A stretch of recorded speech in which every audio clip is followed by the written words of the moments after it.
আজ আমি পেটিএমের সিইও বিজয় শেখর শর্মার পরিচয় আপনাদের সাথে করাতে চলেছি, যিনি ছোট থেকে একটা হিন্দি মিডিয়াম স্কুলে পড়া একজন ইন্টেলিজেন্ট স্টুডেন্ট ছিল। বিজয় 15 বছর বয়সে ইঞ্জিনিয়ারিং পড়ার জন্য দিল্লি চলে আসে আর দিল্লি কলেজ অফ ইঞ্জিনিয়ারিংয়ে অ্যাডমিশান নিয়ে নেয়। বিজয় স্কুলে থাকাকালীন সবসময় ক্লাসের ফার্স্ট বেঞ্চে বসতো, তাই সে ইঞ্জিনিয়ারিং কলেজে এসেও ফার্স্ট বেঞ্চেই বসতে শুরু করে। কিন্তু একদিন টিচার ইংরেজিতে একটা কোশ্চেন করে আর বিজয় সেটা বুঝতে পারে না, কারণ সে এর আগে হিন্দি মিডিয়াম স্কুলে পড়তো, যেখানে ইংরেজির কোনো চর্চাই ছিল না। সেদিন বিজয়ের খুব খারাপ লাগে আর ক্লাসের সবাই তাকে নিয়ে মজা করতে থাকে। আর তারপর থেকে সে লাস্ট বেঞ্চে বসতে শুরু করে। কথায় বলে না, আপনার কমজোরি কখনো আপনার সফলতা শুরু হতে পারে। আর সে ক্লাস ছেড়ে লাইব্রেরিতে বসা শুরু করে। আর বিজয় লাইব্রেরিতে অনেক সাকসেস স্টোরি পড়তে থাকে। সাকসেস স্টোরি বিজয়কে অনেক প্রভাবিত করে দেয়। স্টোরি বিজয়ের ইংরেজিতে তো অনেক চেঞ্জ করে দেয়, আর সাথে সাথে তার চিন্তাভাবনাকেও বদলে দেয়। তার কারণে বিজয় নিজেই নিজের বস হওয়ার কথা ভেবে নেয়। তারপর কম্পিউটার ল্যাবে গিয়ে বিজয় কোডিংও শিখে নেয়। সেই এক্সপিরিয়েন্সে সে তার ক্লাসমেট হরিন্দরের সাথে মিলে indiasite.net এর ডিজাইনিং করে। তারপরে তারা দুজনে ছোট ছোট প্রজেক্টে কাজও করতে লাগে। ঠিক 2 বছর পর আমেরিকার একটা কোম্পানি $1 মিলিয়ন বদলে indiasite.netকে কিনে নেয়।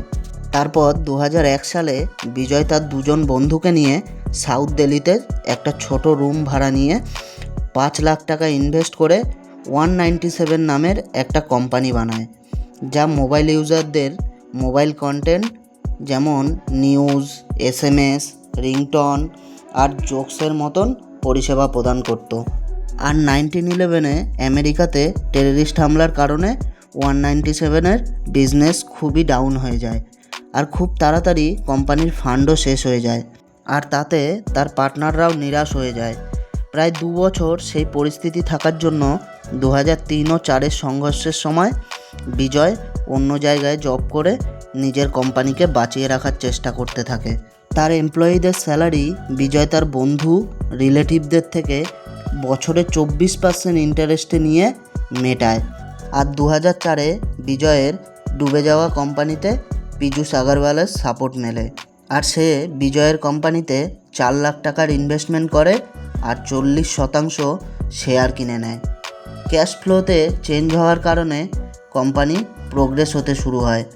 তখন বিজয় নোটিস করে যে মার্কেটে স্মার্টফোনের চলন খুব বেড়েছে, তো তার সাথে জুড়ে কিছু করা যায় যেটায় মানুষের প্রবলেমের সলিউশন হবে। আর সেই ভাবনার সাথে বিজয় 197 কমিউনিকেশন লিমিটেডের অন্তর্গত হয়ে paytm.com নামের ওয়েবসাইট খোলে আর অনলাইন মোবাইল রিচার্জের সুবিধা শুরু করে। বাজারে অন্যান্য ওয়েবসাইটও ছিল যা মোবাইল রিচার্জের সুবিধা দিত, কিন্তু পেটিএমের সিস্টেম তাদের থেকে অনেক সহজ ছিল। পেটিএমের বিজনেস বাড়ার সাথে সাথে বিজয় paytm.com-এ online wallet, mobile recharge, bill payment, money transfer ও শপিংয়ের মতো কিছু ফিচার্স জুড়ে দেয়।